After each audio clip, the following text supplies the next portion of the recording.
Rebonjour, petit tuto sur les arnaques automobiles.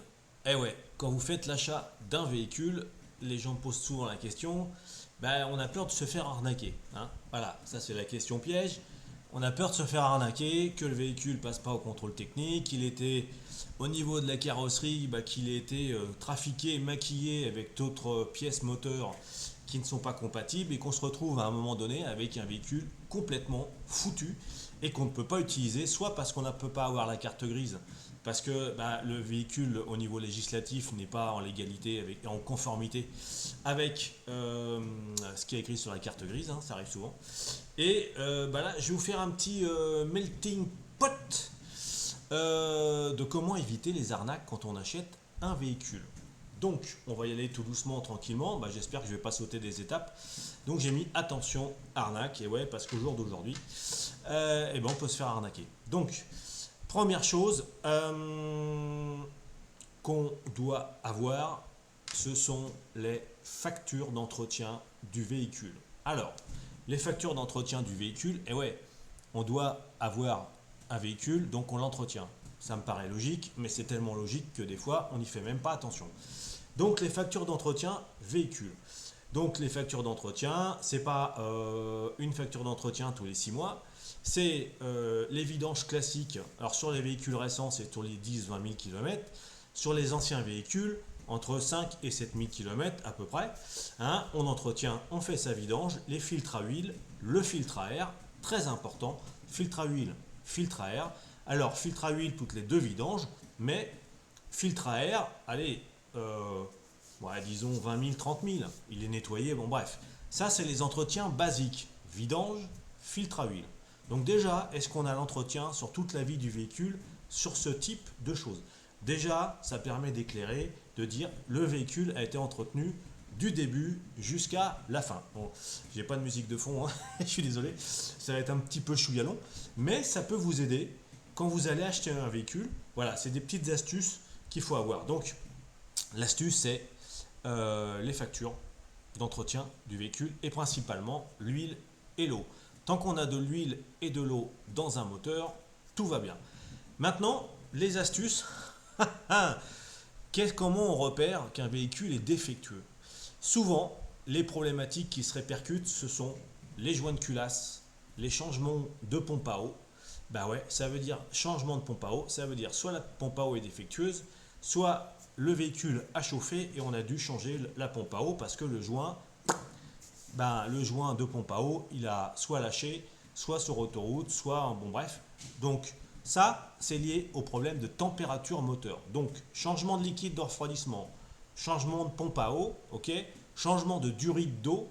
Alors là, attention, il faut être vigilant. Ça veut dire qu'il y a eu quelque part soit une défectuosité d'un élément qui permet de réguler le moteur, soit tout simplement un changement d'une durite qui a pété parce qu'il y avait une surpression liée peut-être à un joint de culasse. Voilà. Bon, ça, les factures, regardez s'il y a des factures de changement de produits, pompe à eau, durite d'eau, liquide de refroidissement. Voilà, ça, attention. Quand vous avez ça, soyez vigilant. Ok?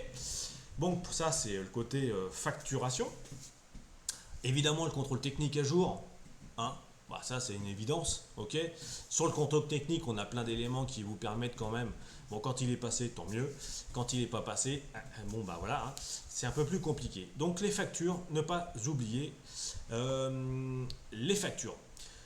Je reviendrai sur d'autres éléments, hein, si vous voulez m'écouter, si vous avez le temps de m'écouter, mais je pense que ça peut vous éviter d'avoir un véhicule, de tomber sur un véhicule de merde, entre parenthèses, un véhicule qui a mal été entretenu.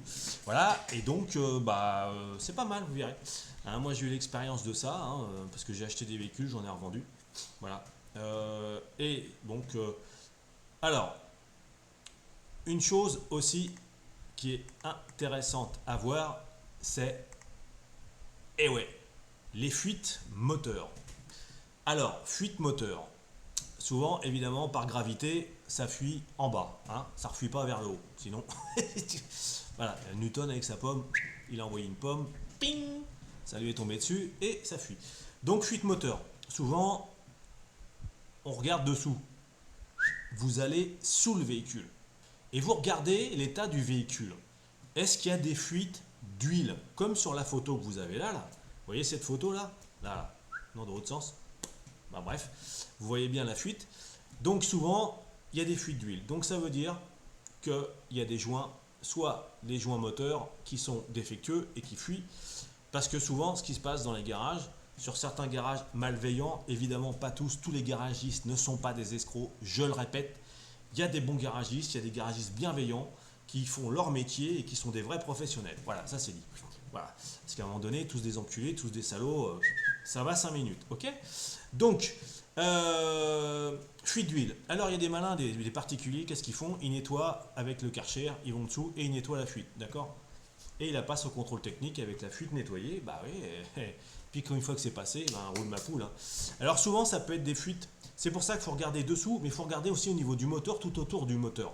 Si ça coule tout autour du moteur, alors au niveau du cache-culbuteur, pas trop gênant, ça peut être une fuite liée à un joint qui est de cache-culbuteur avec l'âge du véhicule, hein, voilà, en fonction de l'âge. Si c'est une fuite de joint de culasse, bah, c'est au niveau du bas moteur, c'est l'halo, le milieu moteur où il y a la culasse et le joint de culasse. Là, c'est une fuite d'huile, c'est plus ennuyeux. Ça veut dire qu'il y a des graissages au niveau du moteur. L'huile, au lieu de passer dans le moteur, elle passe au niveau du joint et ça coule sur le côté du moteur.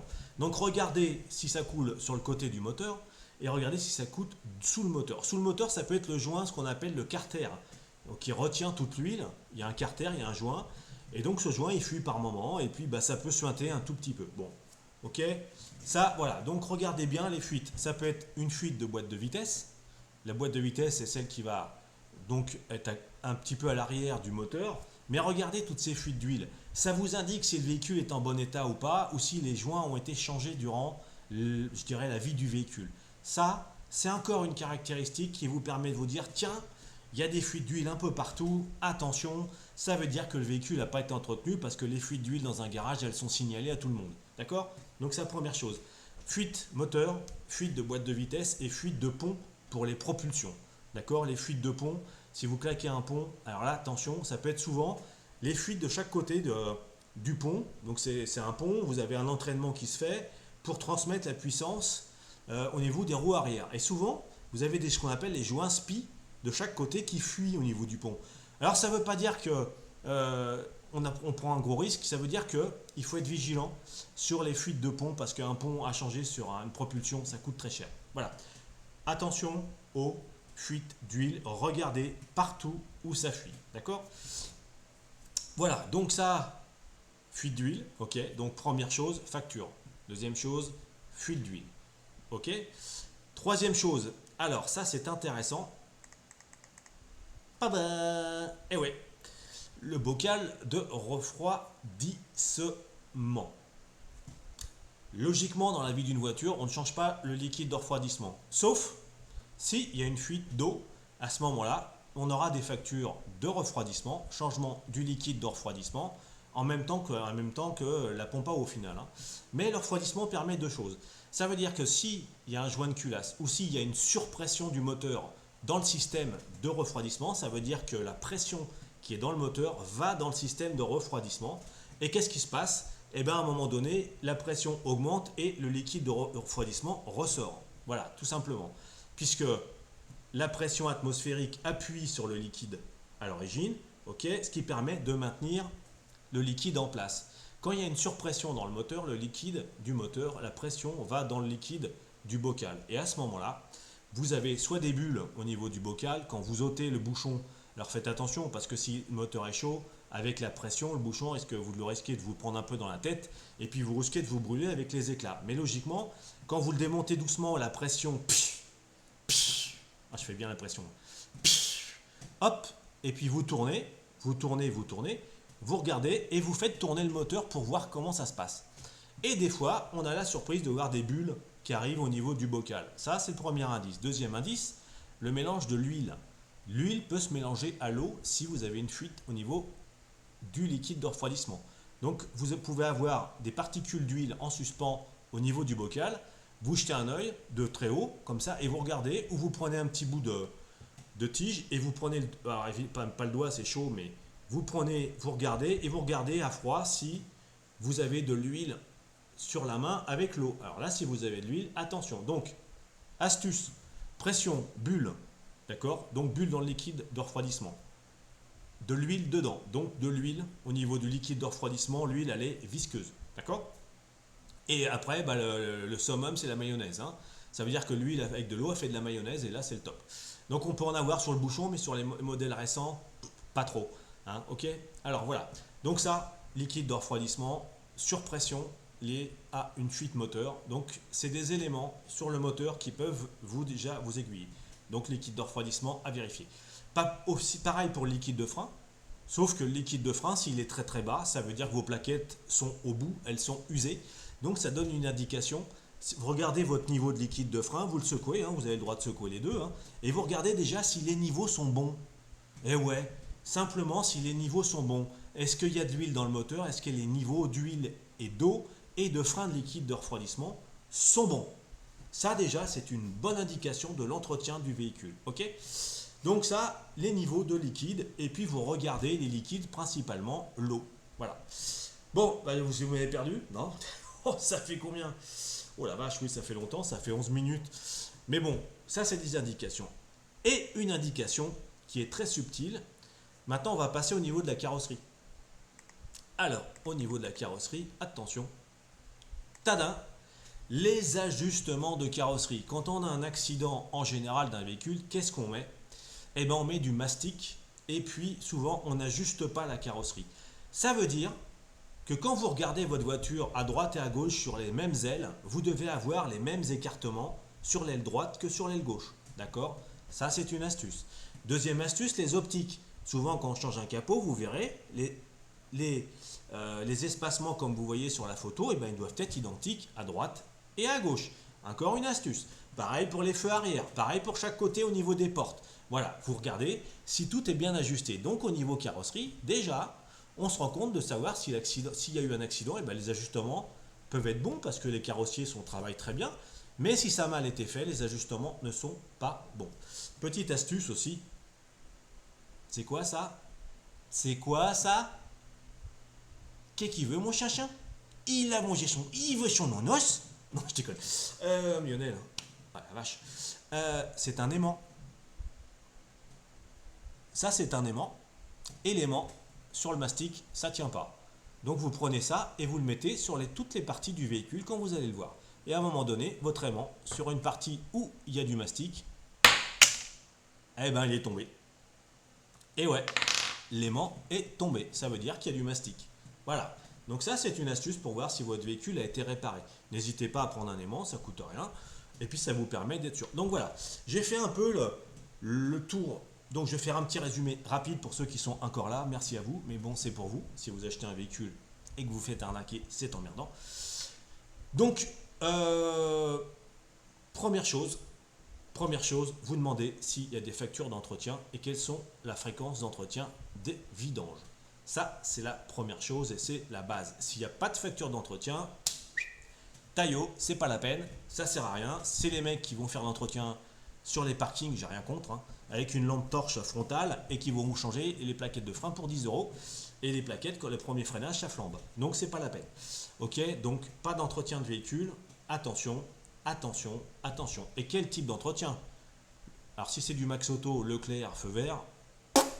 Si c'est des véhicules qui ont été entretenus chez Peugeot, Citroën, Renault, dans le réseau automobile, là je dis un peu plus confiant parce qu'en général les gens sont des professionnels. Ok, je dis pas que dans les centres auto c'est pas des professionnels, mais enfin des fois c'est un peu des rigolos, hein. Moi j'ai vu des trucs quand même assez hallucinants. Bref, donc voilà. Deuxième chose,